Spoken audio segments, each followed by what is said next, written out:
ETV ప్రేక్షకులకి నమస్కారం. Triple estate agents of శుభమస్తు కార్యక్రమానికి స్వాగతం. ఈనాటి శుభమస్తు కార్యక్రమంలోని గ్రహపాల మంచంలో గ్రహాల యొక్క స్థితిగతులు, వాటి యొక్క శుభాశుభ ఫలితాల గురించి పరిశీలిద్దాం. అలాగే ఈరోజు 12 రాశుల వారికి ఏ సంఖ్యలు కలిసి వస్తాయి, రంగుల యొక్క ప్రాధాన్యత, ఈరోజు ఇందువారం లేదా సోమవారం చంద్రుడి యొక్క పరిపాలన పూర్తిగా ఉంటుంది. చంద్రుడు మనఃకారకుడు. చంద్రుడి యొక్క ప్రతికూల పరిస్థితిని దూరం చేసుకోవటానికి ఈశ్వరానుగ్రహం తప్పనిసరి. మరి 12 రాశుల వారు ఈశ్వరుణ్ణి ఎటువంటి ప్రక్రియలతో పూజించాలో పరిశీలిద్దాం. అశ్విని నక్షత్రంలో పుట్టినటువంటి వారి యొక్క లక్షణాలు ఎలా ఉంటాయి, వారు అదృష్టాన్ని పెంపొందింప చేసుకోవాలంటే ఎటువంటి ప్రక్రియలు పాటించాలో జన్మ నక్షత్రం అదృష్ట ఫలం అనేటువంటి శీర్షికలో పరిశీలిద్దాం. ఈరోజు శ్రీ రామానుజాచార్యుల వారి సహస్రాబ్ది జయంతి. ఈ సందర్భంగా దీని యొక్క ప్రత్యేకత ఏమిటో ఆచారం సంప్రదాయం అనేటువంటి శీర్షికలో తెలుసుకుందాం. అలాగే ముఖ్యంగా 12 రాశుల వారు ఈరోజు చేపట్టవలసినటువంటి కార్యక్రమాలు ఏమిటో కూడా పరిశీలిద్దాం. ముందుగా నేటి పంచాంగ వివరాలు. శ్రీ హేవలంబి నామ సంవత్సరం వైశాఖ మాసం ఉత్తరాయణం వసంత ఋతువు. ఈరోజు వైశాఖ శుద్ధ పంచమి షష్ఠి తిథి ద్వయం. ఉత్తమ కార్యాలకి పనికి వస్తుంది. అలాగే వారం ఇందువారం లేదా సోమవారం. ఈరోజు చంద్రుడి యొక్క పరిపాలన పూర్తిగా ఉంటుంది. చంద్రుడు మనఃకారకుడు. మానసిక రుగ్మతలు దూరం చేసుకోవటానికి, ప్రశాంతతను పెంపొందింప చేసుకోవటానికి ఈరోజు చేపట్టేటువంటి పుణ్య కార్యక్రమాలు, శుభ ప్రయత్నాలు, ఏకాదశి పూర్వక రుద్రాభిషేకం, విష్ణు సహస్రనామ పారాయణ, లలితా సహస్రనామ పారాయణం, చంద్ర జపం, అన్నదానం, వస్త్రదానం, గోసేవ ఇత్యాది కార్యక్రమాలన్నీ కూడా ఉపకరిస్తాయి, ఉపశమనాన్ని కలిగిస్తాయి. ఈరోజు నక్షత్రం ఆరుద్ర నక్షత్రం. ఈ నక్షత్రంలో ఈరోజు పుట్టేటువంటి వారికి ఏ పాదంలో పుట్టినప్పటికీ కూడా దోషం లేదు, శుభప్రదం. అలాగే ఈరోజు ఆరుద్ర నక్షత్రంలో పుట్టేటువంటి వారికి రాహు మహాదశతోటి ప్రారంభమవుతుంది. ప్రస్తుతం రాహు యొక్క స్థితి సింహక్షేత్ర స్థితి. ఇది అనుకూల లగ్నాల్లో స్థితిరీత్యా శుభుడైనప్పుడు మంచి ఫలితాన్ని కలిగించడంలో సమర్థత కలిగినటువంటి ఛాయాగ్రహం.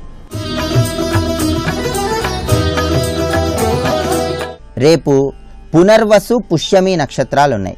పునర్వసు నక్షత్రం మంగళవారంతో కలిసి వచ్చింది కాబట్టి స్థిరయోగం ఉంటుంది. ఈ స్థిరయోగం మిశ్రమ ఫలితాలను కలిగింపజేస్తుంది. అలాగే పుష్యమి నక్షత్రం మంగళవారంతో కలిసి వచ్చింది కాబట్టి వర్ధమాన యోగం ఉంటుంది. ఈ వర్ధమాన యోగం విశేషమైన శుభ ఫలితాలను కలిగింపజేస్తుంది. ప్రధానంగా నామకరణం, సీమంతం, విద్యారంభం, దేవతా పూజలు, వ్రతాలు ఆచరించడానికి రేపటి నక్షత్ర బలం విశేషంగా యోగిస్తుంది. విదేశీ గమన ప్రయత్నాలకు, గృహారంభం, గృహప్రవేశాలకు రేపు అనుకూలమైన రోజుగా చెప్పవచ్చు. నూతన వస్త్రాలు, ఆభరణాలు ధరించడానికి రేపటి నక్షత్ర బలం విశేషంగా యోగిస్తుంది. ఈ రోజు ఇందువారం లేదా సోమవారం చంద్రుడి యొక్క పరిపాలన పూర్తిగా ఉంటుంది. ఈ రోజు చేసేటువంటి ఈశ్వరాభిషేకం, ఈశ్వర స్మరణ, ఈశ్వర అభిషేకాది కార్యక్రమాలు శుభ ఫలితాన్ని కలిగిస్తాయి. ఇప్పుడు శుభమస్తు వీక్షిస్తున్నటువంటి ప్రేక్షకులందరికీ ఈశ్వర అనుగ్రహం కలగాలని ప్రార్థిద్దాం. బ్రహ్మమురారి సురార్చితలింగం నిర్మల భాసిత శోభితలింగం జన్మజ దుఃఖ వినాశకలింగం తత్ప్రణమామి సదా శివలింగం దేవముని ప్రవరార్చితలింగం కామదహన కరుణాకరలింగం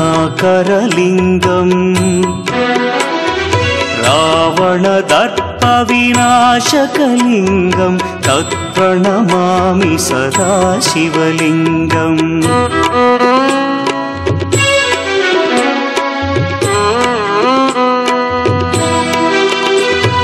సర్వసుగంధసులేపితలింగం బుద్ధివివర్ధన కారణలింగం సిద్ధసురాసురవందితలింగం తత్ప్రణమామి సదా శివలింగం.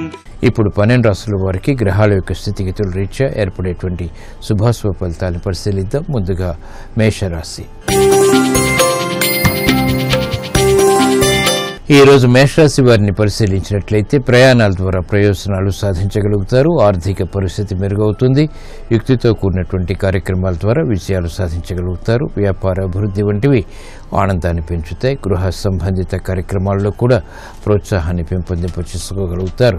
అనిశ్చిత పరిస్థితుల నుంచి పారిశ్రామిక రంగం వారికి ఉపశమనం లభిస్తుంది. వ్యాపార అభివృద్ధి, దక్షత వ్యాపార రంగం వారికి పెరుగుతాయి. కార్యక్రమ నిర్వహణలో నైపుణ్యం సాఫ్ట్వేర్ రంగం వారికి పెరుగుతుంది. ఆర్థిక లావాదేవీలు స్థిరాస్తి రంగం వారికి బలాన్ని పెంచుతాయి. స్త్రీలు శుభవార్తలు వింటారు. విద్యార్థులకి ఆశించినటువంటి ప్రయోజనాలు విద్యాపరంగా లభిస్తాయి. ఉన్నతికి చేపట్టేటువంటి కార్యక్రమాలు ఉద్యోగస్తులకి ఉపకరిస్తాయి. ఈ రోజు మీ అదృష్ట సంఖ్య 2. తెలుపు వర్ణం ప్రశాంతతను పెంచుతుంది. సోమవారం సందర్భంగా ఈ రోజు మేషరాశి వారు ఈశ్వరుని బిల్వదళాలతో భక్తి శ్రద్ధలతో పూజించడం ద్వారా వేధిస్తున్నటువంటి సమస్యలకు పరిష్కారాలు లభిస్తాయి. ఆర్థిక వృద్ధి చేకూరుతుంది. వ్యాపార ఒప్పందాలు ఈ రోజు మీకు అనుకూలం.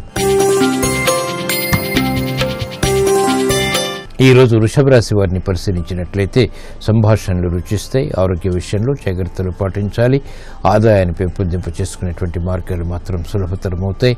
పిల్లల అభివృద్ధి ఆనందాన్ని పెంచుతుంది. కార్యక్రమాన్ని వేగవంతంగా పూర్తి చేయాలనేటువంటి తపన పెరుగుతుంది.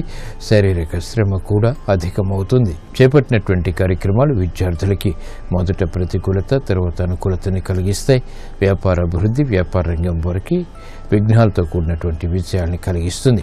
నూతన కార్యక్రమాలు మహిళలు గృహపరంగా చేపట్టినప్పటికీ విజయాలు ఆలస్యమవుతాయి. నూతన బాధ్యతలు సాఫ్ట్వేర్ రంగం వారికి పెరుగుతాయి. శ్రమతో కూడినటువంటి కార్యక్రమ నిర్వహణ వైద్య వృత్తి వారికి రాణిస్తుంది. ఈ రోజు మీ అదృష్ట సంఖ్య 6. ఎరుపు వర్ణం ధైర్యాన్ని కలిగిస్తుంది. సోమవారం సందర్భంగా ఈ రోజు వృషభ రాశి వారు ఈశ్వరుణ్ణి భక్తి శ్రద్ధలతో సన్నజాజులతో పూజించడం ద్వారా మానసిక ప్రశాంతత పెరుగుతుంది. శారీరక శ్రమ తగ్గుతుంది. విదేశీ లావాదేవీలు, సంభాషణలు, ప్రక్రియలు ఈ రోజు మీకు అనుకూలం. ఈ రోజు మిథున రాశి వారిని పరిశీలించినట్లయితే శోభతో కూడినటువంటి కార్యక్రమ నిర్వహణ గృహపరంగా కొనసాగించగలుగుతారు. ఆధ్యాత్మిక చింతన పెరుగుతుంది. లాభదాయకమైనటువంటి కార్యక్రమాలు వ్యాపారపరంగా కొనసాగుతాయి. రాజకీయ వ్యవహారాల్లో నెగ్గుకు రాగలుగుతారు. సంబంధ బాంధవ్యాలు మెరుగవుతాయి. ఉత్తమ నిర్ణయాల ద్వారా ఆశించినటువంటి ప్రయోజనాలు దక్కుతాయి. కార్యక్రమాలను వేగవంతంగా సినీ రంగం వారు ప్రారంభించగలుగుతారు. అభివృద్ధి కార్యక్రమాల్లో ఆటంకాల్ని ఆధ్యాత్మిక రంగం వారు అధిగమించగలుగుతారు. నూతన బాధ్యతలు స్థిరాస్తి రంగం వారికి పెరుగుతాయి. సక్రమ నిర్వహణ ద్వారా వ్యాపార రంగం వారికి అనుకూల పరిస్థితులు ఆర్థికంగా దగ్గరవుతాయి. మహిళలకు ఆరోగ్య సమస్యలు తలెత్తినప్పటికీ తిరిగి సద్దుమణుగుతాయి. ఖర్చులు మాత్రం ఉక్కిరిబిక్కిరి చేస్తాయి. ఆర్థిక వ్యవహారాల్లో స్థిరాస్తి రంగం వారు జాగ్రత్తలు వహించాలి.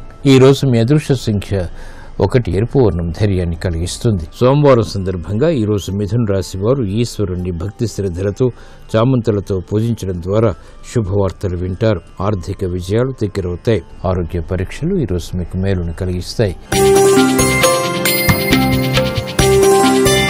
ఈ రోజు కర్కాటక రాశి వారిని పరిశీలించినట్లయితే విదేశీ వ్యవహారాలు కలిసి వస్తాయి. ఆర్థిక ప్రయోజనాలను క్రమక్రమంగా మెల్లమెల్లగా సాధించగలుగుతారు. నూతన వ్యవహారాల్లో ఏర్పడినటువంటి ప్రతికూలత తగ్గుతుంది. శత్రు భీతి పోతుంది. కోర్టు సంబంధిత వ్యవహారాల్లో కూడా విజయాలు సాధించగలుగుతారు. న్యాయవాద వృత్తి వారికి మెరుగైనటువంటి అవకాశాలు వృత్తిపరంగా చోటు చేసుకుంటే ఆర్థిక అంచనాలు దూరమైనప్పటికీ ఆశించినటువంటి ప్రయోజనాల్ని ఆలస్యంగానైనా పొందగలుగుతారు. వ్యవహారిక విషయాల్లో సాఫ్ట్వేర్ రంగం వారికి ప్రతికూల పరిస్థితులుంటాయి. కార్యక్రమ నిర్వహణలో నైపుణ్యం విద్యార్థులకి లోపిస్తుంది. మహిళలకు బాధ్యతలు బాగా పెరుగుతాయి. ఆరోగ్య ఖర్చులు కూడా పెరుగుతాయి. నూతన బాధ్యతలు కార్యక్రమాలు సినీ రంగం వారికి వేదనను కలిగిస్తాయి. ఈ రోజు మీ అదృష్ట సంఖ్య 6. తెలుపు వర్ణం ప్రశాంతతను పెంచుతుంది. సోమవారం సందర్భంగా ఈ రోజు కర్కాటక రాశి వారు ఈశ్వరుని శ్రీగంధంతో భక్తి శ్రద్ధలతో అభిషేకించడం ద్వారా వేధిస్తున్నటువంటి సమస్యలకు పరిష్కారాలు లభిస్తాయి. అవమానకర సంఘటనలు కనుమరుగవుతాయి. ఆధ్యాత్మిక కార్యాలు కార్యక్రమాలు ఈ రోజు మీకు లాభదాయకం. ఈ రోజు సింహరాశి వారిని పరిశీలించినట్లయితే కార్యక్రమాన్ని చకచకా పూర్తి చేయగలుగుతారు. ఆర్థిక విషయాలను కురిస్తే వేధిస్తున్నటువంటి సమస్యల నుంచి ఉపశమనం లభిస్తుంది. బాధ్యతల్ని సక్రమంగా నిర్వహించగలుగుతారు. విదేశీ సంబంధిత వ్యవహారాలు లాభిస్తాయి. నూతన కార్యక్రమాన్ని గృహపరంగా మహిళలు చేపట్టగలుగుతారు. ఆధ్యాత్మిక కార్యక్రమాలు ఆధ్యాత్మిక రంగం వారికి లాభిస్తాయి. క్రీడా రంగం వారికి అనుకూల పరిస్థితులుంటాయి. విజయాలు కూడా వేగవంతమవుతాయి. కార్యక్రమాన్ని అనుకున్నట్టుగా సాధించడానికి చేసేటువంటి ప్రక్రియలు స్థిరాస్తి రంగం వారికి లాభిస్తాయి. ఆదాయాన్ని పెంపొందింప చేసుకోగలుగుతారు. స్థిరాస్తి విషయాల్లో మెరుగైనటువంటి మార్పులు కూడా చోటు చేసుకుంటాయి. కార్యక్రమ నిర్వహణలో మహిళలు ప్రధాన పాత్రను పోషించగలుగుతారు. ప్రాధాన్యత పెరుగుతుంది. ఈ రోజు మీ అదృష్ట సంఖ్య 5. ఆకుపచ్చ వర్ణం రక్షణకి దోహదపడుతుంది. సోమవారం సందర్భంగా ఈ రోజు సింహరాశి వారు ఈశ్వరుణ్ణి భక్తి శ్రద్ధలతో తేనెతో అభిషేకించడం ద్వారా శుభవార్తలు వింటారు. ఆర్థిక వృద్ధి చేకూరుతుంది. విద్యా ప్రయత్నాలు ఈ రోజు మీకు అనుకూలం. ఈరోజు కన్యారాశి వారిని పరిశీలించినట్లయితే వేధిస్తున్నటువంటి సమస్యలు జటిలమవుతాయి. చేపట్టినటువంటి కార్యక్రమాలపై పట్టు బిగించలేకపోతారు. సంబంధ బాంధవ్యాలు మెరుగవుతాయి. స్త్రీలకు శుభ పరిణామాలు మాత్రం చోటు చేసుకుంటాయి. కార్యక్రమ నిర్వహణలో రాజకీయ రంగం వారు జాగ్రత్తలు వహించాలి. స్థిరాస్తి రంగం వారికి ప్రతికూల పరిస్థితుల నుంచి ఉపశమనం లభిస్తుంది. కార్యక్రమ నిర్వహణలో స్థిరాస్తి రంగం వారికి విఘ్నాలతో కూడినటువంటి విజయాలు సిద్ధిస్తాయి. వ్యవసాయ రంగం వారికి మాత్రం అనుకూలం. చేపట్టినటువంటి కార్యక్రమాలు మహిళలకు మొదట ప్రతికూలత, తర్వాత అనుకూలతని కలిగిస్తాయి. ఈ రోజు మీ అదృష్ట సంఖ్య 9. ఎరుపు వర్ణం ధైర్యాన్ని కలిగిస్తుంది. సోమవారం సందర్భంగా ఈ రోజు కన్యా రాశి వారు ఈశ్వరుణ్ణి బిల్వదళాలతో భక్తి శ్రద్ధలతో పూజించడం ద్వారా జన్మ బృహస్పతి ద్వారా ఏర్పడేటువంటి మానసిక చిరాకులు కనుమరుగవుతాయి. ఆర్థిక ప్రయత్నాలు ఈ రోజు మీకు ఊరట కలిగిస్తాయి. ఈ రోజు తులారాశి వారిని పరిశీలించినట్లయితే రాజకీయ వ్యవహారాల్లో నెగ్గుకు రాగలుగుతారు. కోర్టు సంబంధిత కార్యక్రమాల్లో విజయాలు ఏర్పడతాయి. అభివృద్ధి కార్యక్రమాల్లో ఆటంకాల్ని క్రమక్రమంగా అధిగమించగలుగుతారు. ప్రయాణాల విషయంలో జాగ్రత్తలు వహించాలి. స్థిరాస్తి విషయాల్లో కూడా జాగ్రత్తలు పాటించాలి. నూతన బాధ్యతలు పారిశ్రామిక రంగం వారికి పెరుగుతాయి. ఆశించినటువంటి ప్రయోజనాలు వ్యాపార రంగం వారికి దక్కుతాయి. స్థిరాస్తి వ్యవహారాల్లో స్థిరాస్తి రంగం వారికి ప్రతికూలత ఉంటుంది. శ్రమ అధికమవుతుంది. కార్యక్రమాలను వేగవంతంగా సాఫ్ట్వేర్ రంగం వారు మాత్రం పూర్తి చేయగలుగుతారు. ఈ రోజు మీ అదృష్ట సంఖ్య 3. పసుపు వర్ణం త్వరితగతిన శుభాన్ని కలిగిస్తుంది. సోమవారం సందర్భంగా ఈ రోజు తులారాశి వారు ఈశ్వరుణ్ణి కొబ్బరి నీళ్లతో భక్తి శ్రద్ధలతో అభిషేకించడం ద్వారా ఆశించినటువంటి కోరికలు నెరవేరుతాయి. కార్యసిద్ధి ఏర్పడుతుంది. వ్యాపార ఒప్పందాలు ఈ రోజు మీకు అనుకూలం. ఈ రోజు వృశ్చిక రాశి వారిని పరిశీలించినట్లయితే ప్రయాణాల విషయంలో జాగ్రత్తలు వహించాలి. ఆర్థికపరమైనటువంటి తత్తరపాటు సంఘటనలు కొనసాగుతాయి. వేగవంతమైనటువంటి నిర్ణయాలు తీసుకోలేకపోతారు. ఆలోచన సంపత్తి ఉంటుంది. అయినప్పటికీ కార్యాచరణలో లోపాలు వెలుగులోకి వస్తాయి. నూతన బాధ్యతలు పెరుగుతాయి. శ్రమ అధికమవుతుంది. వ్యవహారాల్లో చుక్కెదురు పరిస్థితుల్ని సాఫ్ట్వేర్ రంగం వారు అధిగమించలేకపోతారు. న్యాయవాద వృత్తి వారికి ప్రతికూల పరిస్థితులు వృత్తిలో చోటు చేసుకుంటాయి. క్రీడా రంగం వారు ఆచితూచి నిర్ణయాలు తీసుకోవాలి. ఆర్థిక పరిస్థితి పారిశ్రామిక రంగం వారికి తగ్గుతుంది. నూతన కార్యాచరణలో ఏర్పడినటువంటి లోపాలు వ్యాపార రంగం వారికి వెలుగులోకి వస్తాయి. కాబట్టి జాగ్రత్తలు పాటించాలి. ఈ రోజు మీ అదృష్ట సంఖ్య 6. తెలుపు వర్ణం ప్రశాంతతను పెంచుతుంది. సోమవారం సందర్భంగా ఈ రోజు వృశ్చిక రాశి వారు ఈశ్వరుని విభూతితో భక్తి శ్రద్ధలతో అభిషేకించడం ద్వారా వేధిస్తున్నటువంటి సమస్యలకు పరిష్కారాలు లభిస్తాయి. ఏలినాటి శని ద్వారా ఏర్పడేటువంటి ప్రతికూలత కనుమరుగవుతుంది. ఆరోగ్య పరీక్షలు ఈ రోజు మీకు మేలును కలిగిస్తాయి. ఈ రోజు ధనుసు రాశి వారిని పరిశీలించినట్లయితే శ్రమ అధికమవుతుంది. సంబంధ బాంధవ్యాలు మాత్రం మెరుగవుతాయి. స్థిరాస్తి విషయాల్లో మెరుగైనటువంటి అవకాశాలు పొందగలుగుతారు. వేధిస్తున్నటువంటి సమస్యల నుంచి ఉపశమనం లభిస్తుంది. బాధ్యతను సక్రమంగా నిర్వహించేటువంటి శక్తి సామర్థ్యాలు పెరుగుతాయి. పారిశ్రామిక రంగం వారికి అనుకూలత ప్రయత్నపూర్వకంగా లభిస్తుంది. వ్యాపార దక్షత వ్యాపార రంగం వారికి పెరుగుతుంది. సాఫ్ట్వేర్ రంగం వారికి ప్రయత్నంతో కూడినటువంటి విజయాలు సిద్ధిస్తాయి. మహిళలకు ప్రోత్సాహం లభిస్తుంది. విద్యార్థులకి కూడా ఉపశమన పరిస్థితులు ఏర్పడతాయి. కార్యక్రమ నిర్వహణలో నైపుణ్యం వైద్య వృత్తి వారికి రాణిస్తుంది. శ్రమతో కూడినటువంటి విజయాలు అన్ని రంగాల వారికి ఏర్పడతాయి. ఈ రోజు మీ అదృష్ట సంఖ్య 3. పసుపు వర్ణం త్వరితగతిన శుభాల్ని కలిగిస్తుంది. సోమవారం సందర్భంగా ఈ రోజు ధనుస్సు రాశి వారు ఈశ్వరుణ్ణి తేనెతో భక్తి శ్రద్ధలతో అభిషేకించడం ద్వారా నష్టద్రవ్య ప్రాప్తి చేకూరుతుంది. విద్యా ప్రయత్నాలు ఈ రోజు మీకు అనుకూలం. ఈ రోజు మకర రాశి వారిని పరిశీలించినట్లయితే ప్రయాణాల ద్వారా ప్రయోజనాలు సాధించగలుగుతారు. నూతన కార్యక్రమాల విషయంలో ఏర్పడినటువంటి విభేదాలు ప్రబలమవుతాయి. ఆచితూచి ఆర్థికంగా నిర్ణయాలు తీసుకోవాలి. శ్రమ అధికమవుతుంది. వ్యయాన్ని నియంత్రించలేకపోతారు. ఆర్థిక సంబంధిత లావాదేవీలు పారిశ్రామిక రంగం వారికి మొదట ప్రతికూలత తర్వాత అనుకూలతని కలిగిస్తాయి. వ్యాపార రంగం వారు ఆర్థిక వ్యవహారాల్లో ఆచితూచి వ్యవహరించాలి. కార్యక్రమాన్ని వేగవంతంగా సాఫ్ట్వేర్ రంగం వారు ప్రారంభించలేకపోతారు. ప్రతికూల పరిస్థితుల్ని ఎదుర్కోవాల్సినటువంటి సంఘటనలు చోటు చేసుకుంటాయి. విద్యార్థులకి క్రమశిక్షణ తప్పనిసరి. మహిళలకు ఆరోగ్య రక్షణ తప్పనిసరి. ఈ రోజు మీ అదృష్ట సంఖ్య 9. ఎరుపు వర్ణం ధైర్యాన్ని కలిగిస్తుంది. సోమవారం సందర్భంగా ఈ రోజు మకర రాశి వారు ఈశ్వరుణ్ణి ఆవు పాలతో భక్తి శ్రద్ధలతో అభిషేకించడం ద్వారా ఏలినాటి శని ద్వారా ఏర్పడేటువంటి ప్రతికూల పరిస్థితులు కనుమరుగవుతాయి. అదృష్ట సంఘటనల్ని ఆహ్వానించగలుగుతారు. ఉద్యోగ ప్రయత్నాలు ఈ రోజు మీకు అనుకూలం. ఈ రోజు కుంభరాశి వారిని పరిశీలించినట్లయితే కార్యక్రమాలను వేగవంతం చేయగలుగుతారు. అవమానకర సంఘటనల్ని అనుకూలంగా మరల్చుకోగలుగుతారు. రాజకీయ లబ్ధి చేకూరుతుంది. కార్యక్రమాల్లో వేగవంతమైనటువంటి నిర్ణయాలు కలిసి వస్తాయి. మానసిక ధైర్యం పెరుగుతుంది. సత్ఫలితాలు ఆర్థికంగా పారిశ్రామిక రంగం వారికి లభిస్తాయి. వ్యాపార రంగం వారికి ప్రతికూల పరిస్థితులు తగ్గుతాయి. విద్యార్థులకి నూతన ఉత్సాహం పెరుగుతుంది. మహిళలకు ఆశించినటువంటి ప్రయోజనాలు ఉద్యోగపరంగా లభిస్తాయి. కార్యక్రమ నిర్వహణలో నైపుణ్యం సాఫ్ట్వేర్ రంగం వారికి పెరుగుతుంది. ఈ రోజు మీ అదృష్ట సంఖ్య 1. ఎరుపు వర్ణం ధైర్యాన్ని కలిగిస్తుంది. సోమవారం సందర్భంగా ఈ రోజు కుంభరాశి వారు ఈశ్వరుణ్ణి చామంతులతో భక్తి శ్రద్ధలతో పూజించడం ద్వారా ఆధిక్యతతో కూడినటువంటి కార్యక్రమ నిర్వహణ తద్వారా కార్యసిద్ధి ఏర్పడతాయి. వాహన నిర్ణయాలు ఈ రోజు మీకు అనుకూలం. ఈ రోజు మీనరాశి వారిని పరిశీలించినట్లయితే వేగవంతమైనటువంటి నిర్ణయాలు ఆర్థికంగా కలిసి వస్తాయి. వ్యయాన్ని నియంత్రించగలుగుతారు. ఆదాయాన్ని పెంపొందింపచేసుకోగలుగుతారు. సంబంధ బాంధవ్యాలు పెరుగుతాయి. కుటుంబ సఖ్యత కూడా పెరుగుతుంది. ఆర్థిక చింతన పారిశ్రామిక రంగం వారికి పెరుగుతుంది. కార్యక్రమ నిర్వహణలో కార్యసిద్ధి వ్యాపార రంగం వారికి ఏర్పడుతుంది. విద్యార్థులకి శుభ పరిణామాలు చోటు చేసుకుంటే గృహపరమైనటువంటి సఖ్యత మహిళలకు ఆనందాన్ని పెంచుతుంది. నూతన కార్యక్రమాలు సాఫ్ట్వేర్ రంగం వారు చేపట్టగలుగుతారు. అభివృద్ధి కార్యక్రమాల్లో ఆర్థిక పరమైనటువంటి అంచనాలు స్థిరాస్తి రంగం వారికి దగ్గరవుతాయి. ఈ రోజు మీ అదృష్ట సంఖ్య 2. తెలుపు వర్ణం ప్రశాంతతను పెంచుతుంది. సోమవారం సందర్భంగా ఈ రోజు మీన రాశి వారు ఈశ్వరుణ్ణి భక్తి శ్రద్ధలతో శ్రీగంధంతో అభిషేకించడం ద్వారా సంబంధ బాంధవ్యాలు మెరుగవుతాయి. ఉద్యోగ విజయాలు సిద్ధిస్తాయి. ఆర్థిక లావాదేవీలు సంభాషణలు ప్రక్రియలు ఈ రోజు మీకు అనుకూలం.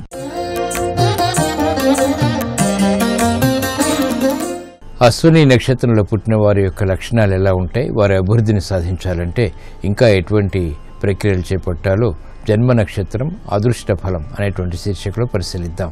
అశ్విని నక్షత్రంలో 4 పాదాలు మేషరాశిలోకి వస్తాయి. అశ్విని నక్షత్రంలో జన్మించినటువంటి వారు సాధారణంగా సాత్వికులుగా ఉంటారు. సున్నిత మనస్కులై ఉంటారు. అందరితో స్నేహంగా మసలుకుంటారు. కలుపుకోరు మనస్తత్వం, నేర్పు ఓర్పు కలిగి అందరికీ ఆదర్శప్రాయంగా ఈ నక్షత్రం వారు వ్యవహరిస్తారు. ఏ పని ఎలా ఆరంభించాలి, ఎలా పూర్తి చేయాలి, దాని పర్యవసానాలు ఎలా ఉంటాయి అని విశ్లేషించుకుంటూ కార్యాలని నిర్వహిస్తారు. అశ్విని నక్షత్ర జాతకులైన స్త్రీలు ఆభరణాలపై ఎక్కువ మక్కువ చూపుతారు. మంచి రూపవంతులుగా ఉంటారు. సహనం ఎక్కువగా ఉంటుంది. మాట తీరుతో మప్పిస్తారు. కష్టపడి ఏ పనైనా జయప్రదం చేస్తారు. అయితే ముక్కు మీద కోపం ఉంటుంది. అనుకున్న వ్యవహారాల్ని చక్కబెట్టే వరకు విశ్రమించరు. కుటుంబ సభ్యులకు ప్రేమను అధికంగా పంచుతారు. అశ్విని నక్షత్ర జాతకులకు పురుషులు స్వశక్తితో ఉన్నత శిఖరాలకు చేరుకునేటువంటి అవకాశాలు ఉంటాయి. ప్రతి విషయంలో తమ శైలిని ప్రదర్శిస్తారు. అశ్వినికి నక్షత్రాధిపతి కేతు వీరికి వైఢూర్యం ధరించడం ద్వారా విజయాలు వరించేటువంటి అవకాశాలు మెండుగా ఉంటాయి. వ్యాపార ఉద్యోగ వ్యవసాయ రంగాల్లో అశ్విని నక్షత్ర జాతకులు కూడా బాగా రాణిస్తారు.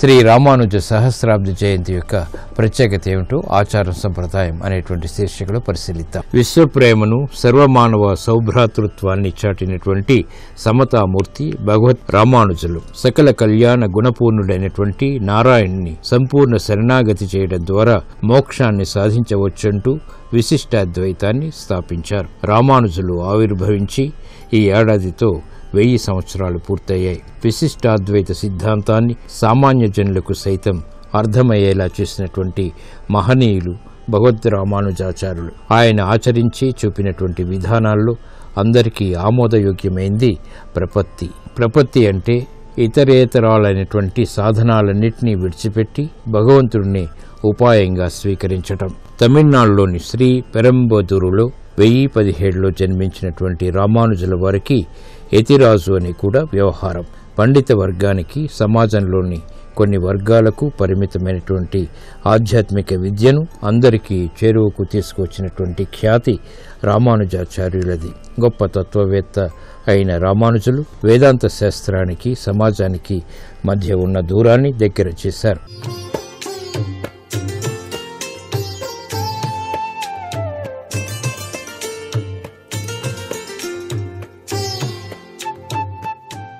XXX డిటర్జెంట్ సోప్ శుభమస్తు కార్యక్రమంలో గృహబలం అంశానికి స్వాగతం. నిత్య జీవితంలో అదృష్టకరమైనటువంటి ప్రభావాల్ని సాధించుకోవడానికి గృహబలం ఆధారంగా మనం ఇళ్లల్లో కూడాను కొన్ని సూత్ర ప్రాతిపదికల్ని గనక ఆచరించినట్లయితే అదృష్టకరమైనటువంటి జీవితంలోకి పయనింపజేసుకోవడానికి ఆస్కారం ఎక్కువగా ఉంటుంది. ధన ప్రాప్తికి ఇవన్నీ కూడాను సహకరిస్తాయి. మానసిక శాంతి, ఆరోగ్యం, ఐశ్వర్యానికి ఈ యొక్క సూత్ర ప్రాతిపదికలు ఆచరించడం సర్వవిధ శ్రేయోదాయక ప్రభావాన్ని ఇస్తాయి అని చెప్పడంలో ఏమాత్రం సందేహం లేదు. శనివారం నాడు ఒక రావి ఆకును తీసుకుని వచ్చి మీ గృహంలోని పూజాస్థానంలో ఉంచడం కానీ లేక ఒక పవిత్రవంతమైనటువంటి స్థానంలో కానీ ఉంచండి. ఆ తర్వాత మరలా వచ్చేటువంటి శనివారం నాడు మరో రావి ఆకు తీసుకొని వచ్చి అక్కడ ఉంచండి. పాత రావి ఆకును రావి చెట్టు దగ్గర వదిలివేసిరండి. ఈ విధంగా ప్రతి శనివారం గనక చేస్తూ ఉన్నట్లయితే మీరు సంపాదించినటువంటి స్థిర ఆస్తికి ఎటువంటి దుష్కర్మ లేకుండా చక్కగా ఆస్తిపాస్తులు నిలిచి ఉండటానికి, అలాగే మీకు స్థిర నివాసం ఏర్పరచడానికి ఆస్కారం ఎంతగానో ఉంటుంది. ఆస్తులు సంపాదించగానే సరిపోదు, అవి ఖర్చు కాకుండా ఉండాలి. ఆస్తిపాస్తులు పోకుండా జాగ్రత్త పడాలి. లక్ష్మీదేవి యొక్క అనుగ్రహం ఎల్లవేళలా ఉండాలి కదా. మరి దానికి సహకరించేటువంటి గొప్ప విశేష లక్షణం కేవలం ఈ యొక్క రావి ఆకులో దాగిన పరమార్థంగా మన మహర్షులు మనకు తెలియజేశారు. రావి చెట్టు సాక్షాత్తు కూడాను త్రిమూర్త్యాత్మకమైనటువంటి శక్తి తత్వాన్ని కలిగి ఉన్నది కాబట్టి, బ్రహ్మ విష్ణు మహేశ్వర స్వరూపం కాబట్టి రావి ఆకులో దాగిన పరమార్థాన్ని మనం గ్రహించి దాన్ని గనక ఈ విధంగా గనక ఆచరించినట్లయితే సర్వే సర్వత్రా స్థిర నివాస సత్ఫలితాన్ని సాధించుకోవటానికి ఆస్కారం ఎంతగానో ఉంటుంది సుమా. అలాగే ఉదయం నిద్ర లేవగానే ప్రతి ఒక్కరూ కూడాను తమ అరచేతులు కొన్ని క్షణాల పాటు అలా తిలకించండి. ఎవరి అరచేతులు వారు కొన్ని క్షణాల పాటు తిలకించండి. అలా తిలకించి చూసుకొని ముఖం పైన 2-3 సార్లు రుద్దుకోండి. ఇలా గనక చేసినట్లయితే తప్పనిసరిగా దివ్యవంతమైనటువంటి శక్తిపుంజాల ప్రభావం మీ శరీరంలోనే మిళితమై మీకు నరఘోష, నరదృష్టి ఇతరుల నుంచి వచ్చేది తగ్గిపోవటానికి ఆస్కారం ఉంటుంది. భోజనానికి మీరు కూర్చునేటప్పుడు ఆ భోజనానికి తయారు చేసేటువంటి మొదటి రొట్టెలో ఒక ముక్క కానీ 1-2 చెంచాలు అన్నం కానీ తొలుత గోమాతకు తినిపించేటువంటి అలవాటు చేసుకోవటం కూడా చాలా మంచిది. గోవు సకల ముక్కోటి దేవతా స్వరూపిణిగా ఉన్నది. గోవుకు వలసినటువంటి ఆహారాన్ని దానం చేసినా కూడాను సత్ఫలితాన్ని సాధించడానికి ఆస్కారం ఉంటుంది. ఏ గ్రహం బాగా లేకపోతే ఆ గ్రహానికి సంబంధించినటువంటి పదార్థములను గోమాతకు ఆయా వారాల్లో మీరు గోశాలకు వెళ్ళి తినిపించినప్పటికీ కూడాను ఆ గ్రహచార గతుల రీత్యా సంభవించేటువంటి ఉపద్రవాల నుంచి బయలుపడి చక్కటి యోగవంతమైన అభివృద్ధికరమైనటువంటి ప్రభావాన్ని మీరు సాధించుకోవటానికి కూడా ఆస్కారం ఉంటుంది సుమా. ఇంటి ముందుకి గోవు రావటం చాలా గొప్ప అదృష్టంగానే భావిస్తాం. ఆ వచ్చినప్పుడు దానికి వలసినటువంటి ఆహారాన్ని గృహిణి గనక తమ ఇంటి ముందు గనక తినిపించడం వల్ల కూడా లక్ష్మీదేవి యొక్క అనుగ్రహ కరుణాకటాక్ష వీక్షణాలని సాధించుకోవడానికి ఆస్కారం ఎంతగానో ఉంటుంది సుమా అనేటువంటి విషయాన్ని కూడా మర్చిపోకూడదు. గోధుమలు నియమంగా శనివారం నాడు మరపట్టించండి. ఒక శనివారం నాడే గోధుమలు మరపట్టించాలి. అలా మరపట్టించిన తర్వాత వీలైతే ఆ మరపట్టించినటువంటి గోధుమల్లో 10వ వంతు నల్ల శనగల్ని కలపండి. ఇలా కలిపినటువంటి నల్ల శనగలను శనివారం నాడు ఏదో విధంగా ఆహారంలో మీరు వినియోగించుకోండి. ఇలా గనక చేసినట్లయితే ధనప్రాప్తికి ఆస్కారం ఎక్కువగా ఉంటుంది. గోధుమలు, శనగలు ఈ రెండూ కూడాను గ్రహచార రీత్యా సంభవించేటువంటి విచిత్రవంతమైనటువంటి తత్వం. అందుచేత మీరు తినేటువంటి ఆహారంలో గోధుమల్ని గనక శనివారం నాడు విశ్రింపచేసి దానికి శనగల్ని జోడించి గనక శనివారం నాడు ఆహారంలో గనక మీరు స్వీకరించినట్లయితే తప్పనిసరిగా లక్ష్మీదేవి యొక్క అనుగ్రహాన్ని మీరు సాధింపజేసుకోవడానికి ఆస్కారం ఉంటుంది సుమా. పందిట్లో సహజసిద్ధంగా బూడిద గుమ్మడికాయ అనేటువంటిది వేలాడదీయాలి. ఎందుచేత వేలాడదీయాలి? ఈ బూడిద గుమ్మడికాయకు నరఘోషను నియంత్రించేటువంటి శక్తి ఉన్నది.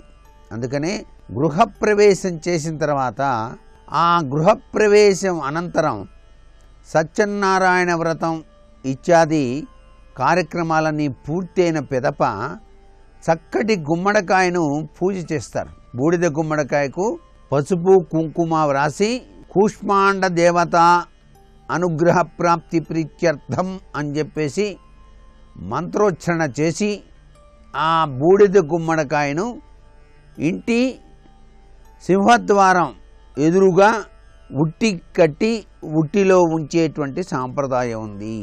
బూడిద గుమ్మడికాయ కుళ్ళిపోతోంది వారం రోజులు కాగానే అని చెప్పేసి భావించేటువంటి వారు దానికి చక్కగా పసుపు కుంకుమ నిండుగా వ్రాయటం, దాని పై భాగాన ఉట్టిలోనే పటిక నల్లదారం కలిపి చిన్న ముక్క ఉంచటం. అలా గనక ఉంచినట్లయితే నరఘోషను కంట్రోల్ చేసే శక్తి వస్తుంది. అంటే మనకి గుమ్మడికాయ కుళ్ళిపోవటం అనేటువంటిది ఆగిపోవడానికి ఆస్కారం ఉంది. అంటే నరఘోష యొక్క ప్రభావం నుంచి బయలుపడటానికి శక్తితత్వం పెంచుకోవడానికి ఆస్కారం ఉంటుంది సుమా అని చెప్పేసి కూడా మనం ఇక్కడ అర్థం చేసుకోవచ్చు. ఇక ఇంటి గోడలకు అలంకరించినటువంటి దేవీ దేవతల పటాలకు కుంకుమ కానివ్వండి, గంధం కానివ్వండి, పుష్పాలు కానివ్వండి అలంకరించటం తరచూ చేయాలి. ఇంట్లో పూజ చేసేటువంటి పూజా మందిరంలో ఉండేటువంటి చిత్రపటాలకు ఒక వారం పెట్టుకొని ఆ వారం నాడు చక్కగా శుభ్రం చేసి దానికి గంధం, కుంకుమ మొదలైనటువంటివి భక్తి భావనా స్ఫూర్తితో అలంకరణ చేస్తాం.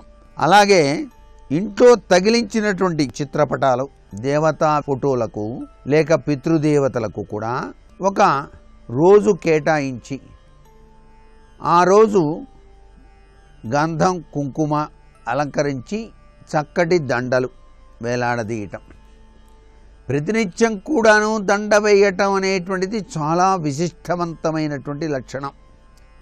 పూలమాల పూల దండలు అలంకరించటం నిత్యసేవ తత్వానికి నిదర్శనంగా కూడా మనకు శాస్త్రాల్లో చెప్పారు. ఆ యొక్క చిత్రపటాలకు అలంకరించి నమస్కారం చేస్తే ఆ స్వామి యొక్క ఆశీస్సులు మనం వెనువెంటనే గ్రహించడానికి ఆస్కారం ఉంటుంది.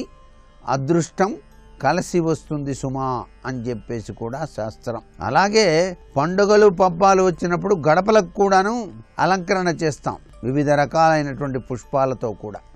బంతి పూల మాల చక్కగా అలంకరణ చేస్తారు సింహద్వారానికి. ఎటు మామిడి తోరణాలు ఇవన్నీ అలంకరిస్తారనుకోండి, దానికి తోడుగా పుష్పాలతో కూడా అలంకరించేటువంటి సాంప్రదాయ లక్షణం మనకు కనిపిస్తుంది. ఇవన్నీ కూడాను అదృష్టకరమైనటువంటి ప్రభావానికి నిదర్శనాలుగా మనం గుర్తుపెట్టుకోవాలి. ఉదయం పలహారం చెయ్యక ముందే ఇంట్లో గదులన్నీ కూడాను చిమ్మాలి అనేటువంటి నియమాన్ని పెట్టుకోవడం చాలా మంచిదండి. దీని వెనకాల అతీంద్రమైనటువంటి శక్తి ఉంది, మీరు గమనించి చూడండి. శుభతత్వం, శుభకరం, అంత శుభకరమైనటువంటి ప్రభావాల్ని ప్రతి ఒక్కరూ గనక పాటించినట్లయితే సర్వే సర్వత్రా ధనలక్ష్మీదేవి యొక్క అనుగ్రహాన్ని పొందటానికి ఆస్కారం ఉంది. మీరు గృహంలోనూ చీపిరితో చిమ్మేటప్పుడు కూడాను ఈశాన్యం నుంచి నైరుతి వైపుకు చిమ్ముకుంటూ రావాలి. నైరుతి నుంచి ఈశాన్యం వైపుకు చిమ్ముకుంటూ రాకూడదు ఏ గృహిణి అయినా సరే అనే విషయాన్ని కూడా ఇక్కడ బాగా గుర్తుపెట్టుకోండి. తెల్లవారుజామునే లేచి ఇంటి ముంగిట కలాపి చల్లి ముగ్గులు వేసేటువంటి సాంప్రదాయం మనకి భారతీయ సనాతన సంస్కృతిలో చాలా గొప్పగా చెప్తారు. లక్ష్మీదేవి యొక్క ఆగమనానికి నిదర్శనం. ఆ తల్లి కరుణ కోసమే కదా మనం నిత్యం అనేక విశేషాంశాల గురించి తెలుసుకుంటున్నది. అందుచేత లక్ష్మీ కటాక్ష సిద్ధి కోసం మనం ఆచరించేటువంటి నియమాల వెనకాల ఇంత గొప్ప విశేషం ఉంది. ఇంట్లో కానీ లేక వృత్తి ఉద్యోగాలు చేసుకునేటువంటి కార్యాలయంలో కానీ తెలియకుండా దోషాలు గనక ఉన్నట్లయితే అటువంటి భవనంలో పాదరస్య శివలింగాన్ని ఉంచి శ్రద్ధతో గనక పూజ గనక చేసినట్లయితే తప్పనిసరిగా సత్ఫలితాన్ని సాధించుకోవటానికి ఆస్కారం ఎంతగానో ఉంటుంది. ఒక వెండి తీగను ఇంట్లోని పెద్ద దర్వాజా కింద ఉంచి పంచముఖి ఆంజనేయ స్వామి ఫోటోను ఇంటి పెద్ద దర్వాజా వైపు చూస్తున్నట్టు గనక అమర్చితే సమస్త దోషాలు కూడాను నివారించబడతాయి అని చెప్పేసి చెప్పవచ్చు. అశోక వృక్షపు ఆకులు, మామిడి ఆకులు, రావి ఆకులు, గన్నేరు ఆకులు ఎంతో శుభప్రదమైనవి.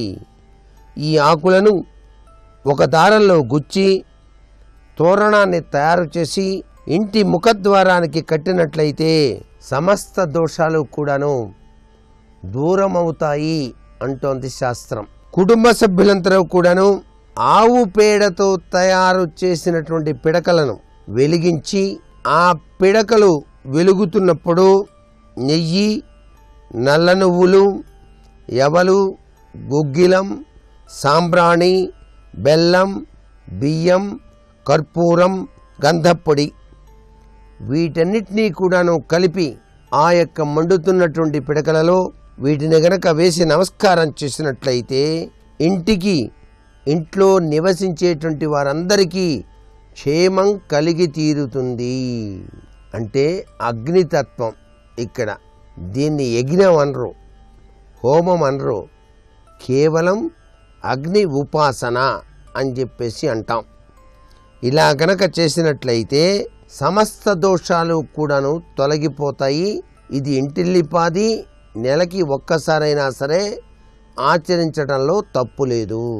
నల్ల నువ్వులు, నెయ్యి వీటిని కలిపిన మిశ్రమాన్ని ఆ యొక్క వాస్తు పురుషుని మనసులో తలుచుకొని అగ్నిలో గనక ఆహుతి ఇచ్చినట్లయితే సమస్త దోషాలు కూడాను తొలగిపోవటమే కాకుండా సర్వ సమృద్ధి తత్వంతో విరాజిల్లింపచేసుకోవడానికి ఆస్కారం అత్యధికంగా ఉంటుంది సుమా.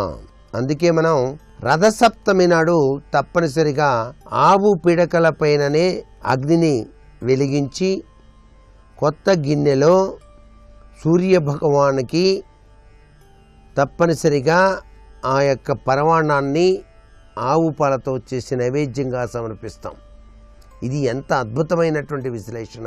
ఆ స్వామికి అలా సమర్పించడం వలన ప్రత్యక్ష సాక్షిభూత దైవమైన సూర్య భగవాన్ యొక్క దివ్యవంతమైన ఆశీస్సులు మీ గృహంలో ఐశ్వర్యాన్ని సిద్ధింపచేస్తాయి సుమా అని.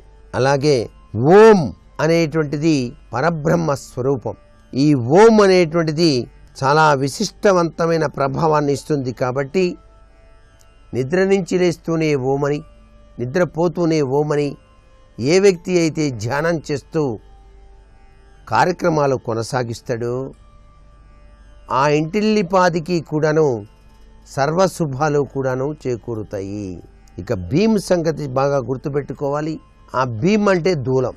ఈ యొక్క దూలం కింద నిద్రించడం కానివ్వండి, కూర్చోవడం కానివ్వండి చెయ్యకూడదు. ఇది చాలా తప్పుగా మనకి శాస్త్రం భావిస్తుంది. భీము కింద గనక కూర్చొని గనక పనిచేసినట్లయితే మానసిక ఒత్తిడి అనేటువంటిది బాగా పెరుగుతుంది. రాత్రిపూట భీము కింద గనక నిద్రించినట్లయితే అనారోగ్యానికి గురి కావడానికి ఆస్కారం ఉంది. శరీరం అనారోగ్యభరితం అవుతుంది. అందుకనే ఎప్పుడూ కూడా నిద్రించేటప్పుడు కూడా భీము కింద నిద్రపోకూడదు. ఇక తప్పలేదండి మేము అక్కడే పడుకోవాల్సి వస్తుంది అనుకున్నప్పుడు వెదురుతో తయారు చేసిన వేణువులు రెండింటినీ ఆ యొక్క దూలానికి వేలాడతీయండి. అలా చేసి మీరు నిద్రించవచ్చు. కొంతలో కొంత ఉపశమనం కలిగి తీరుతుంది. మరికొన్ని ముఖ్య విషయాలు రేపటి శుభమస్తు కార్యక్రమంలో తెలుసుకుందామా? మరి సర్వే జనా సుఖినో భవంతు.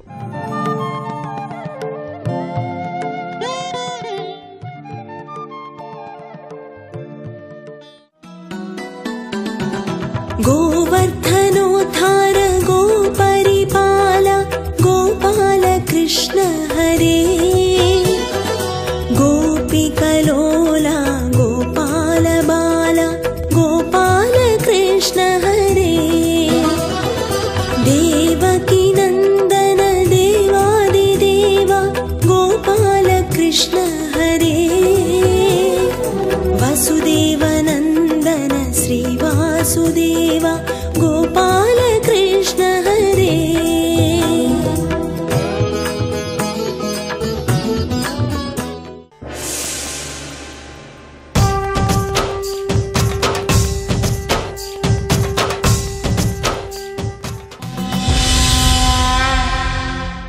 ద్రోణాచార్యుల వారు కౌరవుల వైపు సర్వసైన్యాధిపత్యాన్ని పొంది కురుక్షేత్ర యుద్ధ భూమిలోకి ప్రవేశించాడు.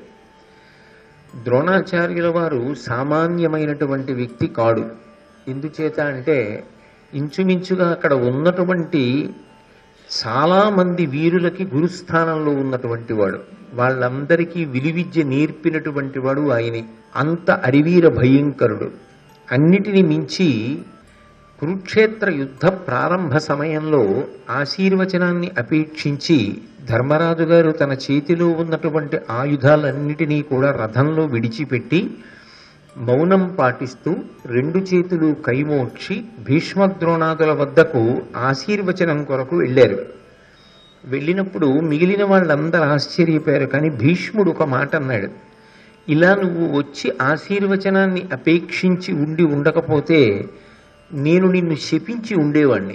నువ్వు ఇలా రావడం మంచిదైంది అని ఆయన తన మరణము దేని వలన సంభవిస్తుందో ధర్మరాజు గారికి చెప్పి, ఇప్పటికిది చాలు, నా యుద్ధం బరువైన నాడు వచ్చి నన్ను కలువు అని చెప్పారు. ద్రోణాచార్యుల వారు గురువు గారు కనుక ద్రోణాచార్యుల వారికి కూడా నమస్కారం చేసి, ధర్మరాజు గారు నాకు విజయం కలగాలి, దానికి తగినట్టుగా మీరు నాకు ఆశీర్వచనం ఇవ్వండి అని అడిగినప్పుడు ధర్మరాజుతో మాట్లాడుతూ 3 విషయాలు ప్రధానంగా ప్రస్తావన చేశాడు. మీరు గెలవడము అన్న మాట ఎప్పుడు సంభవం అవుతుంది అంటే నేను పడిపోయినప్పుడు. భీష్మద్రోణాదులు ఇద్దరూ కలిసే యుద్ధాన్ని ప్రారంభం చేశారు. భీష్ముడు సర్వసైన్యాధిపతిగా ఉండగానే ద్రోణుడు కూడా యుద్ధం చేశాడు.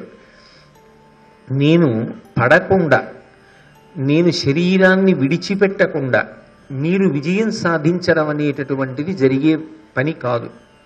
నేను పడిపోవడం అన్నది నా చేతిలో ఆయుధం ఉన్నంతసేపు జరగదు. నేను ఆయుధం పట్టుకుని ఉండగా నన్ను పడగొట్టగలిగినటువంటి వాడు లేడు. కాబట్టి నేను ఆయుధాన్ని విడిచిపెట్టేయాలి. ఆయుధాన్ని విడిచిపెట్టి యోగములోకి ప్రవేశించాలి. ప్రవేశించి నాలో ఉన్నటువంటి తేజస్సుని ఊర్ధ్వముఖ చలనం చెయ్యాలి. నేను అలా నా మనసుని మరల్చి యోగమునందు ప్రవేశించాలి అంటే నాకు వ్యక్తిగతంగా దుర్భరమైనటువంటి కీడుకు సంబంధించిన వార్త ఏదో నా చెవిలో పడాలి. నేను ఆ వార్త విని ఖిన్నుణ్ణైతే అప్పుడు ఆయుధాన్ని పరిత్యజిస్తాను. నేను అలా ఆయుధాన్ని పరిత్యజించి యోగమునందు ప్రవేశిస్తే అప్పుడు మీరు యుద్ధంలో గెలుస్తారు. ఇవన్నీ సంభవం అవుతాయా? అటువంటి కీడొకటి జరగడం, ఆ కీడు నేను వినడం, విన్న కారణం చేత నేను ఆయుధాన్ని పక్కన పెట్టడం, ఆయుధాన్ని పక్కన పెట్టిన తరువాత నన్ను సంహరించడం చేత మీకు విజయం తటస్థించడం, ఇవన్నీ ఎలా పొసగుతాయి అని కదా నువ్వు ఆలోచిస్తున్నావు? పొసగుతాయి. దేనికి పొసగుతాయి అంటే ఒకే ఒక్క కారణానికి ఇవన్నీ జరుగుతాయి ధర్మరాజా. శ్రీకృష్ణుడు నీ పక్షాన ఉన్నాడు కాబట్టి జరుగుతాయి. శ్రీకృష్ణుడు నీ పక్షాన ఉండడం అనేటటువంటిది ఆయన మనోభిప్రాయాన్ని బట్టి, లేదా ఆయనకి మీ యందు ప్రీతి, ఇంకొకరి యందు అప్రీతి, ఏ విధమైన హేతువు లేకుండా ఉంటే, కారణంతో కూడుకున్నది కాని ప్రీతి మీ యందు అంకురించినదైతే అది విమర్శకు కారణమవుతుంది. కానీ కృష్ణ పరమాత్మ ఎక్కడ ఉంటాడు? ధర్మం ఎక్కడ ఉందో అక్కడ ఉంటాడు. ధర్మం ఎక్కడ ఉన్నదో అక్కడ విజయము సంభవించి తీరుతుంది. ధర్మము మీ పక్షమున ఉన్నది అని చెప్పడానికి తిరుగులేని నిదర్శనం ఏమిటి? శ్రీకృష్ణుడు మీ దగ్గర ఉండడమే, మీ పక్షాన యుద్ధభూమిలో నిలబడడమే, ఆయన అర్జునుడికి రథసారథ్యం చేస్తూ ఉండడమే. కాబట్టి మీరు గెలిచి తీరుతారు. ఎప్పుడైతే కృష్ణుడు మీ పక్షాన ఉన్నాడో, ఎంత జటిలమైనటువంటి విషయము కానివ్వండి, పైకి ఆలోచించినప్పుడు ఇది ఎలా సంభవం అవుతుంది, దీన్ని ఎలా సాధించగలుగుతాం అన్నంత కష్టమే అవచ్చు. కానీ ధర్మాన్ని మీరు పట్టుకున్నారు, మీ వైపు కృష్ణుడు ఉన్నాడు, అసంభవములు సంభవములవుతాయి. కాబట్టి నేను ఆయుధాన్ని విడిచిపెట్టేయవలసి వస్తుంది. మీరు నన్ను సంహరిస్తారు, మీరు యుద్ధంలో గెలుపు పొందుతారు. కాబట్టి మీరు బెంగ పెట్టుకోవలసిన అవసరం లేదు, వెళ్ళిరా అన్నాడు. ధర్మరాజు గారు బయలుదేరాడు. అయితే కురుక్షేత్ర సంగ్రామంలోకి వెళ్ళిన తరువాత భీష్మద్రోణులకు సంబంధించినంత వరకు భీష్మవధ, ద్రోణవధ ఈ రెండు అత్యంత ప్రధానములు. ఈ రెండిటికి సంబంధించినంత వరకు ఒక విషయాన్ని పరిశీలించవలసి ఉంటుంది. అసలు భీష్ముడు అంతటి మహాజ్ఞాని కదా, అన్ని విషయాలు తెలిసిన్నవాడు కదా, ఆయన ఎందుకు కౌరవపక్షానికి వెళ్ళాలి? భీష్ముడికి స్వచ్ఛంద మరణం వరంగా ఉంది. ఆయన కోరుకున్నప్పుడు మాత్రమే ఆయన పడిపోతాడు. కానీ ఆయన వీరమరణం పొంది తీరాలి. ఎందుకనంటే యుద్ధభూమిలోకి వచ్చి వీరమరణం పొందితే తప్ప ఆయన జన్మకు సార్థక్యత లేదు. అయినప్పుడు వీరమరణం పొందాలి అంటే తన మీద అటువంటి బాణములు ప్రయోగించగలిగినటువంటి వైరివీరుడు ఒకడు ఉండాలి. అంత గొప్ప బాణప్రయోగం చేసేవాడు ఉండాలి. అటువంటి వాడు అర్జునుడు ఒక్కడే ఉన్నాడు. పైగా భీష్ముణ్ణి చంపుతాను అని ప్రతిజ్ఞ చేసి పుట్టినటువంటి వాడు శిఖండి. ఆ శిఖండి ద్రుపదుని యొక్క కుమారుడు. కాబట్టి అర్జునుడికి బావమరిదవుతాడు. దృష్టర్జుమ్నుడు పాండవులకు సర్వసైన్యాధిపతి.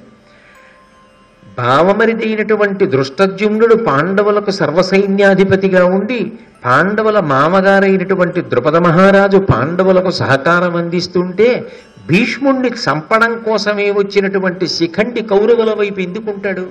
పాండవుల వైపే ఉంటాడు. పాండవుల వైపు శిఖండి నిలబడితే తాను ఎప్పుడో అప్పుడు శరీరాన్ని వదిలిపెట్టాలి భీష్ముడు. తాను మళ్ళీ వసువులలోకి వెళ్ళిపోవాలి. అలా వెళ్ళిపోవాలి అంటే ఇది ఆయనకి చిట్ట చివరి అవకాశం. శిఖండికి ఎదురు వెళ్ళి యుద్ధం చెయ్యాలి. తనకి వ్యతిరేకంగా అర్జునుడు నిలబడతాడు. అప్పుడు నిలబడినప్పుడు శిఖండిని అడ్డుపెట్టి అర్జునుడు బాణములు వేస్తే వీరమరణం పొందడానికి అవకాశం దొరుకుతుంది. ఈ అవకాశం వదిలిపెట్టేస్తే తన జీవితానికి వ్యక్తిగతమైన చరమాంకం ఎలా ముగింపు పలకాలి అన్నది మళ్ళీ ఇలాంటి అవకాశం వస్తుంది అని నమ్మకం లేదు. అందుకే కౌరవుల వైపు యుద్ధం చేయడం వినా భీష్ముడికి వేరు మార్గం లేదు. భీష్ముడంటే ద్రోణుడికి ఉన్నటువంటి అపారమైన అభిమానం ఎటువంటిది అంటే, భీష్ముడు ఎక్కడ ఉంటే ద్రోణుడు అక్కడ ఉంటాడు.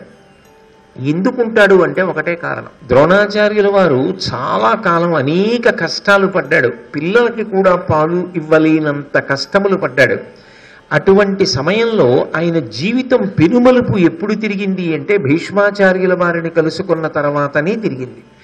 భీష్ముడు అంత గౌరవాన్ని ఇచ్చాడు, తనతో సమాన స్థానం ఇచ్చాడు. అంత సమాన స్థానం ఇచ్చి ఆదరించినటువంటి భీష్ముడు ఏ నిర్ణయం తీసుకుని ఎటువైపు ఉంటాడో ద్రోణుడు అటే ఉంటాడు. అంతే తప్ప భీష్ముడికి వ్యతిరేకంగా తాను తిరిగి భీష్ముడి మీద యుద్ధం చెయ్యవలసిన స్థితి ద్రోణుడు కల్పించుకోడు. అందుకే భీష్ముడు ఎటున్నాడో ద్రోణుడు అటు ఉండిపోయాడు. ఆయనకి తెలుసు ద్రోణుడు కూడా బృహస్పతి కాబట్టి ఆయన అవతార పరిసమాప్తి చేసేయాలి అంటే ఆయనని చంపడం కోసమే వచ్చినటువంటి వాడు దృష్టజ్యుమ్నుడు.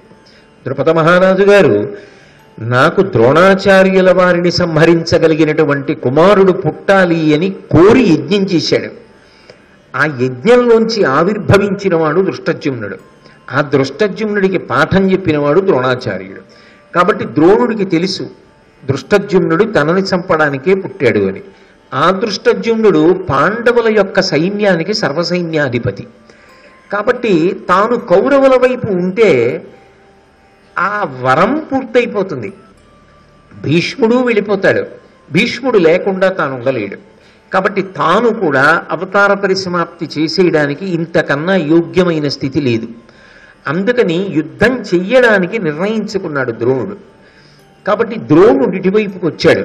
భీష్ముడికి తెలుసు, ద్రోణుడికి తెలుసు వీళ్ళిద్దరినీ పడగొట్టగలిగినటువంటి వాళ్ళు వైరిపక్షంలో ఉన్నారు అని. వాళ్ళు ఎందుకు పడగొట్టగలరో కూడా తెలుసు. కేవలము వరము చేత అని మాత్రమే కాదు, ధర్మం అటువైపు ఉంది. కాబట్టి గెలుపు సంభవించి తీరుతుంది. కాబట్టి వీళ్ళిద్దరూ పడిపోతారని వాళ్ళకి తెలుసు. ఇక పాండవుల వైపు నుంచి, వాళ్ళ వైపు నుంచి సమస్య ఏమిటి అంటే, భీష్మాచార్యుల వారిని చంపాలి అంటే చిన్నప్పటి నుంచి ఎత్తుకుని పెంచి పోషించినటువంటి మహానుభావుడు. అసలు నిజానికి రాజ్యం అంతా అయినది. అటువంటి మహానుభావుణ్ణి, కారణజన్ముణ్ణి పడగొట్టాలి. అలా అని అయ్యో పాపం, అయ్యో తాతగారే అంటే విజయం ఎలా వస్తుంది?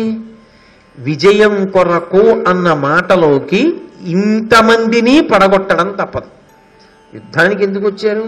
విజయం సాధించడానికి వచ్చారు. యుద్ధానికి వచ్చి వీళ్ళని వదిలిపెట్టి అని విజయం సాధించడం కుదరదు. ఎందుకంటే వాళ్ళే సామాన్య సైనికులు గారు. ఇద్దరూ సర్వసైన్యాధిపత్యంలోకి వచ్చారు. భీష్ముడు వచ్చాడు, ద్రోణుడు వచ్చాడు. కాబట్టి పడగొట్టి తీరాలి.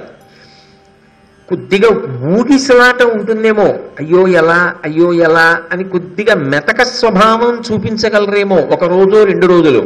కానీ ఎప్పుడో అప్పుడు అవకాశాన్ని అందిపుచ్చుకుని మాత్రం పడగొట్టి తీరవలసింది. కాబట్టి ఆ విషయంలో పాండవులకు వేరు అవకాశం లేదు. తాతగారైనా ద్రోణుడు గురువు గారైనా పడగొట్టేయవలసింది. అక్కడికి వెళ్ళేటప్పటికి అదంతే ధర్మం. ఎక్కడ ఏది ధర్మమో అది ధర్మం, అది ఆచరించి తీరాలి యుద్ధ ధర్మంగా. కాబట్టి పాండవులకు వాళ్ళిద్దరినీ సంహరించడం తప్పనిసరి పరిస్థితి అయింది. అసలు మనం పరిశీలిస్తున్నది మహాభారతంలో శ్రీకృష్ణ భగవానుడు కదా. కృష్ణుడి వైపు నుంచి ఏమిటి అంటే, వీళ్ళల్లా ఏదో మనం అవతార పరిసమాప్తి ఎలా చేద్దాం, దానికోసం వచ్చిన వాళ్ళు ఎవరు, వాళ్ళు ఇటువైపు ఉన్నారు, దానికి యువతల వైపు ఉంటే తప్ప జరగదు కదా. ఈ ఒక్కటే కాదు, కృష్ణుడికి ఇంతకన్నా పెద్ద విశేషం ఒకటి ఉంది. అది లోకమునకు దేశకాలములతో సంబంధం లేకుండా ఎప్పటికీ పాఠంగా నిలబెట్టవలసినటువంటి అంశం. ఎటువైపు ధర్మం ఉంటుందో అటువైపు విజయము సంప్రాప్తమయ్యేటట్టుగా చూడాలి. 2, లోకానికంతటికీ కూడా ఎప్పుడూ జ్ఞాపకం ఉంచుకోవలసినటువంటి ఒక మహత్తరమైనటువంటి ధర్మపు కొనసాగింపుని ఆవిష్కరించాలి. ఏమిటా 2? ఒకటి అందరికీ తెలిసిన విషయం, పాండవుల వైపు ధర్మం ఉంది కాబట్టి వాళ్ళు గెలవాలి.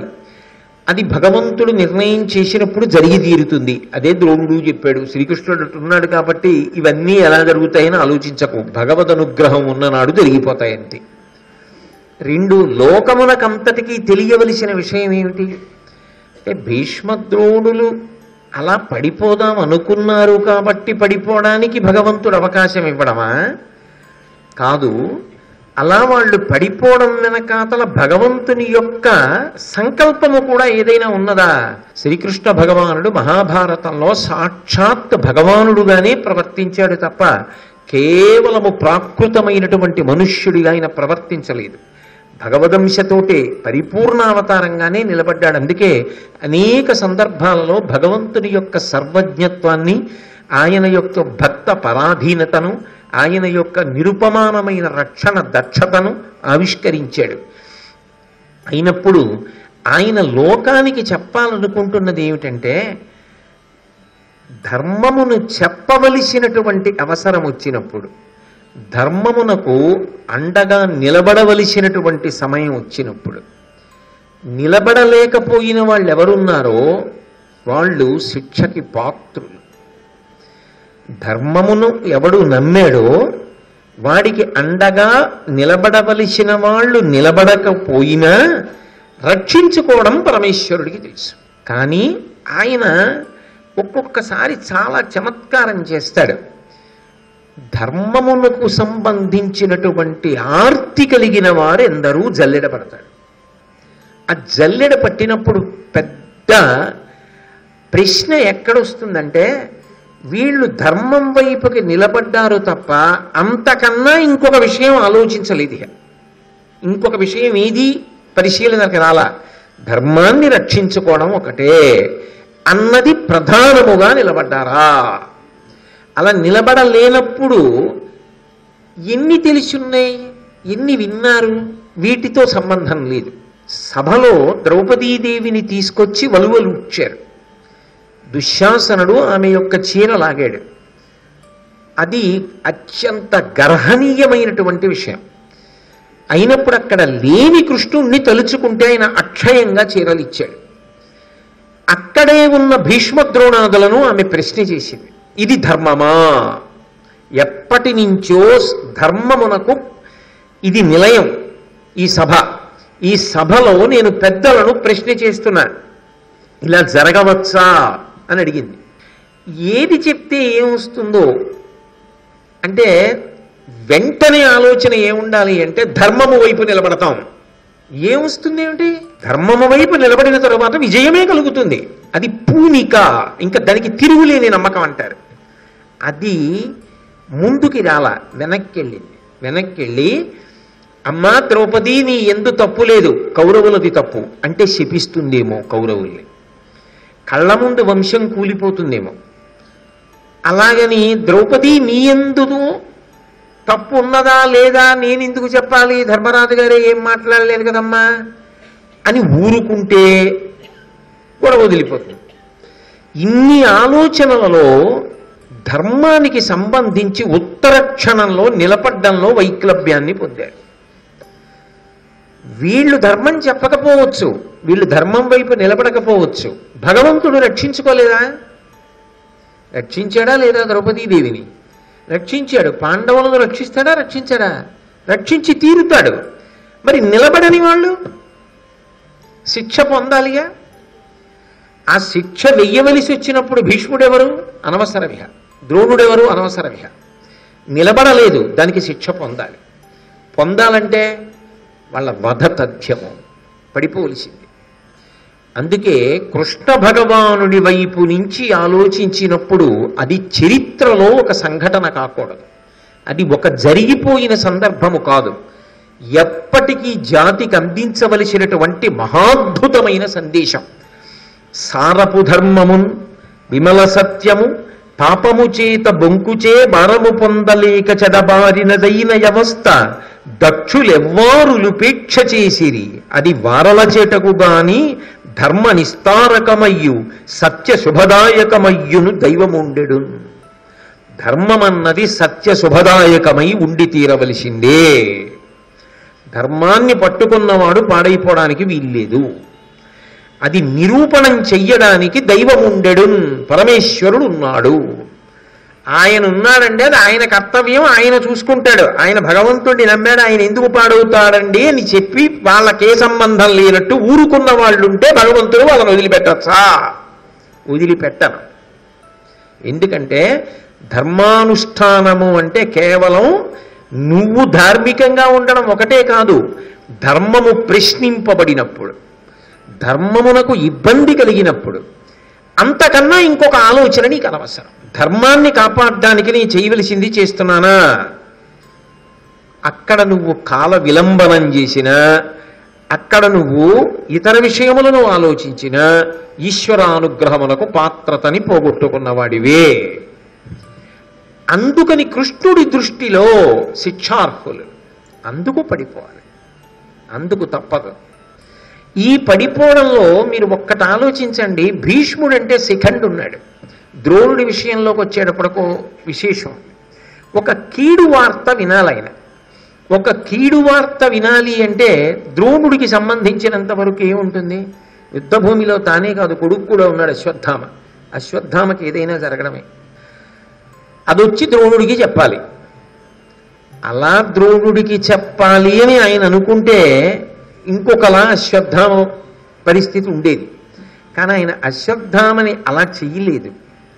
చెయ్యకుండా మానసికంగా ముందు ఎంత కుంగిపోవాలో ద్రోణుడు అంత కుంగిపోయాడు. ఎంత కుంగిపోయాడో తెలుసా? ఆయన ఉత్సాహంగా ఉంటే ఆయన రథం భూమికి 4 అంగుళాల పైన పెడుతుంది.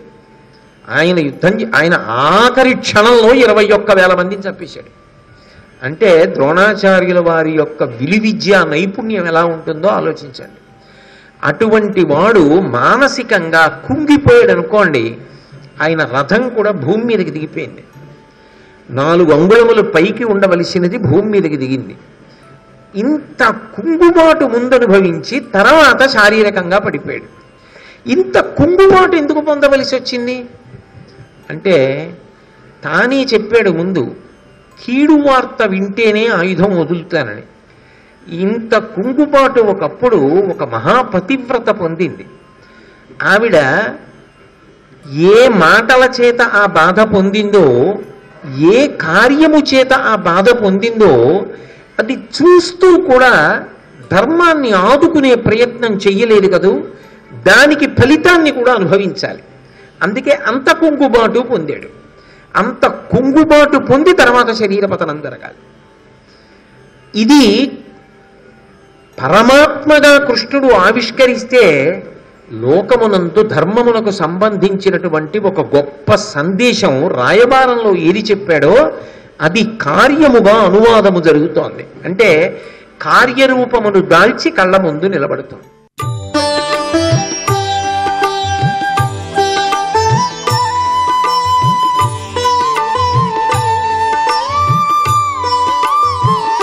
సర్వం శ్రీ ఉమామహేశ్వర పరబ్రహ్మార్పణమస్తు.